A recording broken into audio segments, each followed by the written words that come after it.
Welcome to Kenton's videos. Enjoy the video. You'll begin in the Files app or the app that contains the document because that's where deletion is controlled.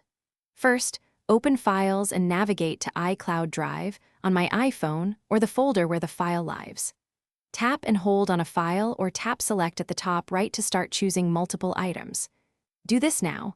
Once you've selected files, you'll see options appear for moving, copying, or deleting, which brings us to the next step. With files selected, tap the trash icon or open the action menu and choose Delete so the system moves them to recently deleted. This prevents accidental loss. If you're in Pages, Word, or another app, use the three dots or more menu to find Delete or Move to Trash.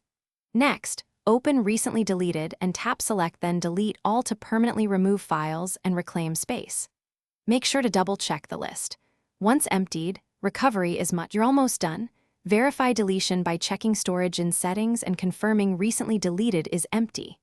If a file won't delete, force close the app, restart your iPhone, and try again because temporary glitches often block file operations. Also check that the file isn't locked or shared, unlock it, or remove sharing permissions.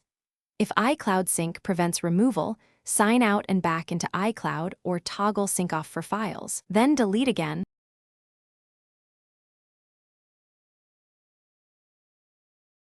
Thanks for watching. Consider subscribing if we helped you.